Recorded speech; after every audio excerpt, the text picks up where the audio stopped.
9வது படிக்கும்பொழுது இந்த லீவ் டைம்ல சாதாரணமா குடிக்க ஆரம்பிச்சேன். எல்லா கெட்ட பழக்கங்களுக்கும் அப்படியே குடி, கஞ்சா, போதை மாத்திரை, அப்படி எல்லா பழக்கத்துக்கும் நான் அடிமைப்பட்டவனா மாறினேன். நண்பர்களோட சேர்ந்து இந்த பழக்கத்தை விட முடியல என்று சொல்லி அநேக நாட்கள் நான் வருத்தப்பட்ட நாட்கள் உண்டு. நைட்டு ஃபுல்லா வீட்டுக்கே வரமாட்டேன். அதே மாதிரி நான் 16 வயசு இருக்கும்போது கானா பாடலை பாட ஆரம்பிச்சேன். அந்த கானா பாடல் மூலியமா அநேக வருமானங்கள் வரும். என்னுடைய பகுதியில யாராவது இறந்துட்டாங்கன்னா, என்னுடைய ஹவுசிங் போர்டு என்ற பகுதியில ஐநாவரத்துல யாராவது இறந்துட்டாங்கன்னா நண்பர்களா நான் கூப்பிடுவாங்க. கூப்பிட்டு நைட்டு 10 மணில இருந்து காலையில 4 மணி 3 மணி வரைக்கும் நாங்க அந்த கானா பாடலை பாடி அந்த இறந்தவங்களுக்காக நாங்க பாடிக்கொண்டிருந்தேன். இந்த மாதிரி கானா பாடலை பாடும்போது எனக்கு வருமானங்கள் வந்தது. கச்சேரிக்கு போவோம், அநேக வருமானங்கள் வந்தது. அந்த வருமானம் மூலமா என்னுடைய கெட்ட பழக்க வழக்கெல்லாம் அதிகரிக்க ஆரம்பிச்சது. கொஞ்சம் கொஞ்சமா எந்த இடத்துல எல்லாம் கஞ்சா விற்கிறாங்களோ அந்த இடத்துல எல்லாம் போயிட்டு என்னோட நண்பர்களுக்கு வாங்கி கொடுக்கிற ஒரு துன்மார்க்கவா அந்த பழக்கத்துக்கு நான் அடிமைப்பட்டனா மாறினேன். இந்த பழக்கத்தை விட முடியும்னு சொல்லி எங்க அம்மா கிட்டையும் என்னுடைய நண்பர்கிட்டையும் அநேகர்கிட்ட சொன்னது உண்டு. ஆனா சொல்லியிருக்கிறாங்க, இந்த மாதிரி கெட்ட பழக்கம்லாம் ஒண்ணும் இல்ல, சீக்கிரத்துல விட்டுலாம் அப்படின்னு சொல்லியிருக்கிறாங்க. ஆனா என்னால விட முடியல. விளையாட்டா நண்பர்களோட சேர்ந்து ஆரம்பிச்சது, ஆனா விட முடியாத ரொம்ப கஷ்டப்பட்ட நாட்கள் உண்டு. எங்களுடைய அம்மாவுக்கு பார்வை தெரியாது. சின்ன வயசுல அவங்க மருந்து குடிச்சதுனால எங்க அம்மாவுக்கு பார்வை தெரியாம அவங்க ரொம்ப பலவீனம் ஆயிட்டாங்க.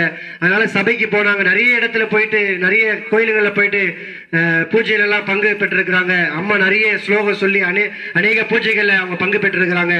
ஆனாலும் விடுதலையே இல்லை. ஆசீர்வாத சியோன் சபை என்று ஐநாவரத்துல ஆண்டவராக இயேசு கிறிஸ்துவினுடைய ஒரு சபை ஒன்று இருக்குது. அந்த சபையில போய் எங்க அம்மா ஜெபித்தார்கள், கண்ணீரோடு ஜெபித்தார்கள், பாஸ்டரும் ஜெபித்தார்கள், அங்க கூட இருக்கிற சகோதரிகள் ஜெபித்து ஒரு பரிபூர்ண விடுதலை பெற்றுக் கொண்டார்கள். எங்க அம்மா ரட்சிக்கப்பட்ட பிறகு என்கிடத்துல ஆண்டவராக இயேசு கிறிஸ்து வாலிப பிள்ளைகளை நேசிக்கிறார், அந்த தேவனிடத்தில் வந்தா உண்மையாகவே உனக்கு ஒரு விடுதலை உண்டுப்பா, மகனே நீ வந்தா உனக்கு உண்மையாலே ஒரு விடுதலை உண்டு என்று சொல்லி எங்க அம்மா கண்ணீரோடு ஜெபித்து என்னை கூப்பிட்டார்கள்.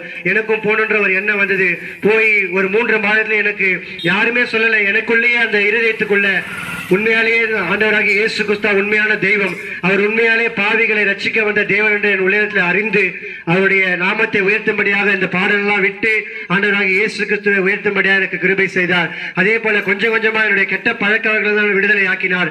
அந்த தேவன் உங்களையும் விடுதலை ஆக்க வல்லமையுள்ளவரா இருக்கிறார்.